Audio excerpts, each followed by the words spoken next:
Welcome to my channel. आज हम इस चैनल पर बात करने जा रहे हैं जीके के इंपॉर्टेंट क्वेश्चन के बारे में। जी हाँ दोस्तों, एमपी पुलिस एग्जाम के लिए आपकी जीके और एमपी जीके के इंपॉर्टेंट क्वेश्चन के बारे में हम बताने जा रहे हैं आपको। एमपी जीके जो आपका एक इंपॉर्टेंट रोल प्ले करने वाला है आपकी एमपी पुलिस एग्जाम में।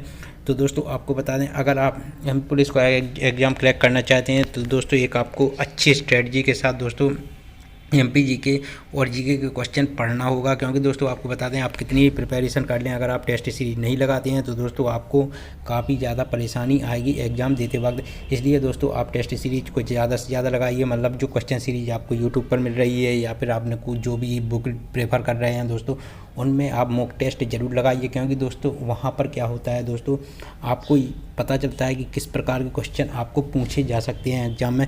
तो चलिए दोस्तों स्टार्ट करते हैं। दोस्तों यह हमारा 9वां वीडियो है दोस्तों, जिसमें हम एमपी जीके कवर कर रहे हैं और जीके के क्वेश्चन कवर कर रहे हैं। तो एमपी जीके और जीके के क्वेश्चन अगर आप पढ़ना चाहते हैं दोस्तों तो आप हमारे चैनल को सब्सक्राइब कर लीजिए और वीडियो को लाइक कर लीजिए। क्योंकि दोस्तों यहाँ पर आपको प्रीवियस ईयर में कौन से क्वेश्चन पूछे गए हैं दोस्तों और कौन से क्वेश्चन पूछे जाने की ज़्यादा से ज़्यादा संभावना है दोस्तों, सभी फुल एनालिसिस के साथ आपको यहाँ पर लाए जा रहे हैं। तो चलिए दोस्तों स्टार्ट करते हैं। पहला क्वेश्चन है आपका यहाँ पर, मध्य प्रदेश के आदिवासियों में किन महिलाओं को गोधारिन कहा जाता है। यहाँ पर आपका ऑप्शन है चिकित्सक, सफाई वाली, ओझा, गुदना कलाकार।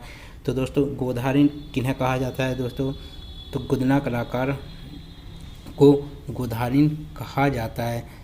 तो दोस्तों आपको ध्यान रखना है, गुदना कलाकार यानी टैटू आर्टिस्ट। टैटू आर्टिस्ट को क्या कहा जाता है दोस्तों, टैटू आर्टिस्ट को क्या कहा जाता है दोस्तों, यहाँ पर गोधारिन कहा जाता है। यह आपको ध्यान रखना है दोस्तों, किन महिलाओं को, टैटू आर्टिस्ट को गोधारिन या गुदना कलाकार को गोधारिन कहा जाता है। जो महिलाएं होती हैं उनको गोधारिन कहा जाता है। की जाने वाली कृषि को क्या कहते हैं। यहाँ पर आपका ऑप्शन है चीमाता, व्यवहार, भेदन और पढ़त। तो दोस्तों इसका राइट आंसर है आपका चीमाता जी। यहाँ दोस्तों भीलों के द्वारा की जाने वाली कृषि को क्या कहते हैं, तो चीमाता कहते हैं। यह आपको ध्यान रखना है।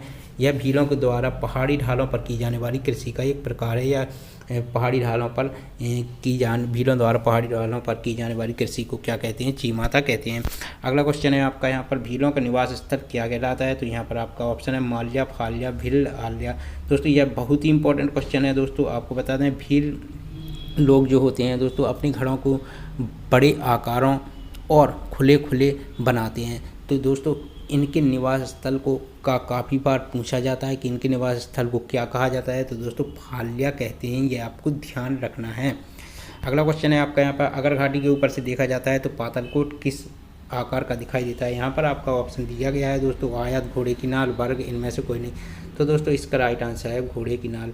जी हाँ दोस्तों, आपको बता दें दोस्तों पातालकोट जो है दोस्तों, अगर घाटी के ऊपर से नदी के मुहाने से देखें दोस्तों तो यह घोड़े की नाल के आकार का दिखाई देता है।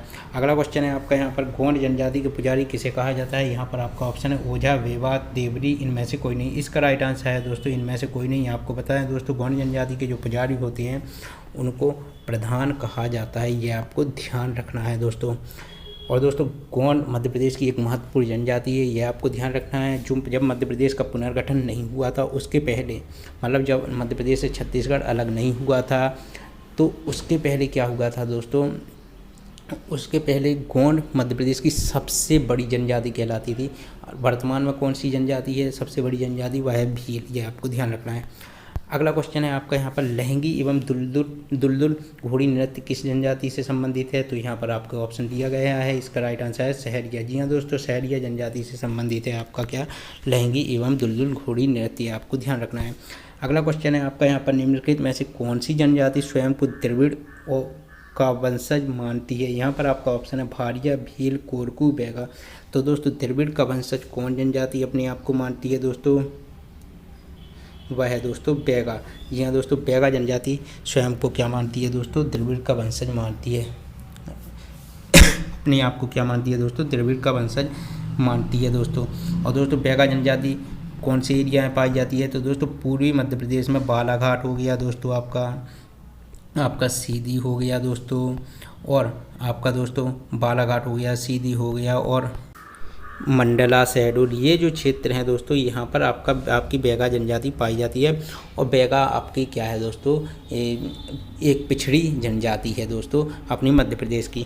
अगला क्वेश्चन है आपका यहाँ पर, मध्य प्रदेश की किस जनजाति का लोक नृत्य भगोरिया है? तो यहाँ पर आपका ऑप्शन है सहरिया, गोंड, बैगा, भील। तो दोस्तों इसका राइट आंसर है दोस्तों भील। जी हाँ दोस्तों, भील जनजाति का लोक नृत्य आपका क्या है दोस्तों, भगोरिया है दोस्तों। आपको यहाँ पर ध्यान रखना है दोस्तों, जो भील जनजाति है दोस्तों, इसके द्वारा होली के अवसर पर एक प्रयासोत्सव मनाया जाता है दोस्तों। उस समय क्या होता है दोस्तों, उस समय भगोरिया हाट और भगोरिया नृत्य, लोक नृत्य किया जाता है। मतलब भगोरिया हाट भी लगता है और भगोरिया लोक नृत्य भी किया जाता है। बहुत बार यह एग्जाम में पूछा गया है। अगला क्वेश्चन है आपका यहाँ पर, जनजातीय संख्या की दृष्टि से मध्य प्रदेश का भारत में कौन सा स्थान है? यहाँ पर आपका ऑप्शन है 1, 2, 3, 4।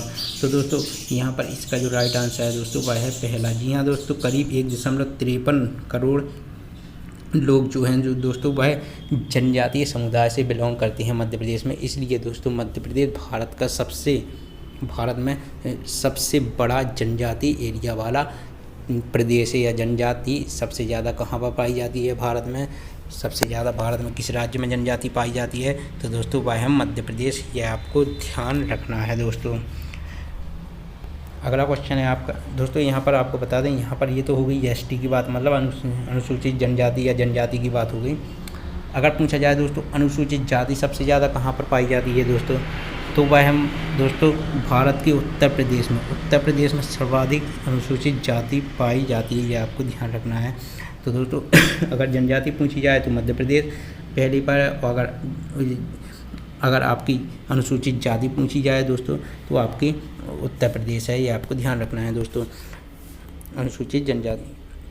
अगला क्वेश्चन है आपका यहाँ पर, भिलाला जनजाति का मूल स्थान निम्नलिखित में से किस राज्य में माना जाता है? यहाँ पर आपका ऑप्शन है MP, छत्तीसगढ़, बिहार, राजस्थान। तो दोस्तों इसका राइट आंसर है दोस्तों आपका छत्तीसगढ़। जी हाँ दोस्तों, छत्तीसगढ़ में भिलाला जनजाति का मूल स्थान है, या फिर छत्तीसगढ़ भिलाला जनजाति का मूल स्थान है। अब दोस्तों आपको यहाँ पर बता दें दोस्तों कि जो भिलाला है दोस्तों, यह आपकी भील की ही एक उप जनजाति है दोस्तों। यह आपको ध्यान रखना है, और एक अनुसूचित जनजाति में यह आती है। अब दोस्तों आपको बता दें, भील जो जनजाति है दोस्तों, यह इसके 2 प्रकार हैं। एक तो है दोस्तों आपकी कौन सी दोस्तों, एक है दोस्तों आपकी उजलिया, एक है आपकी दोस्तों उजलिया या क्षत्रिय। एक है आपकी उजलिया या क्षत्रिय, जिसको हम भिलाला भी कहते हैं दोस्तों।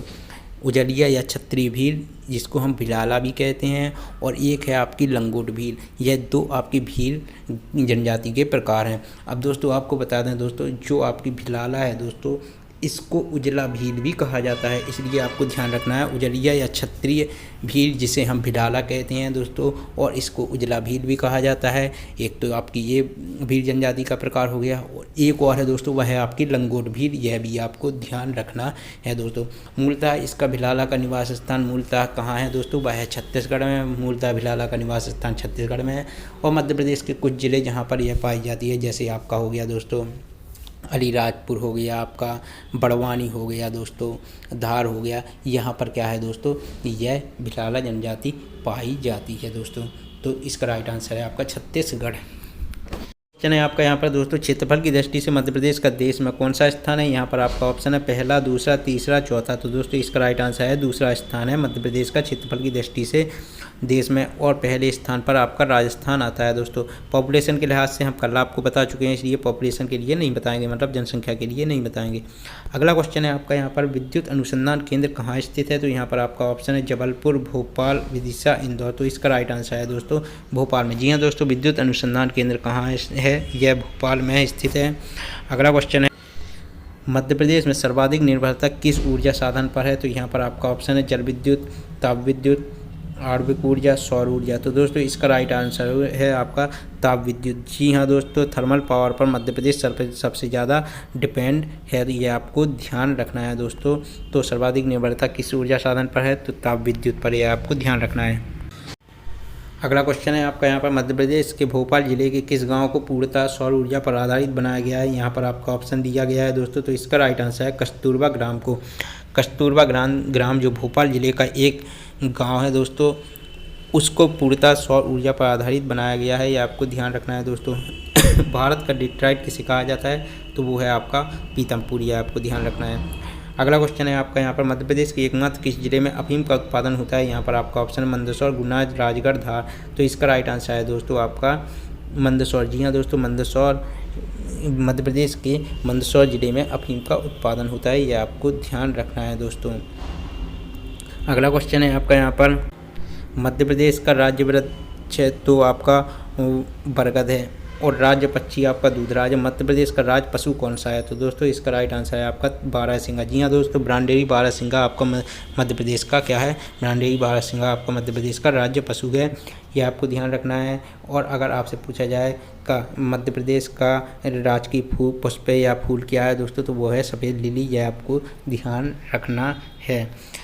अगला क्वेश्चन है आपका यहाँ पर दोस्तों मध्य प्रदेश के किस दुर्ग को भारत का जिब्राल्टर की संज्ञा प्रदान की गई है। यहाँ पर आपका ऑप्शन दिया गया है दोस्तों, तो इसका राइट आंसर है दोस्तों ग्वालियर।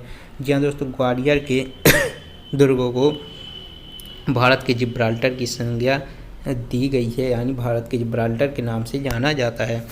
अगला क्वेश्चन है मध्य प्रदेश में पंचायत राज व्यवस्था का कौन सा ढांचा अपनाया गया है। यहाँ पर आपका ऑप्शन है 1 स्त्री, 4 स्त्री, 3 स्त्री, 2 स्त्री। तो इसका राइट आंसर है दोस्तों 3 स्त्री आपका मध्य प्रदेश में पंचायत राज व्यवस्था का ढांचा अपनाया गया है।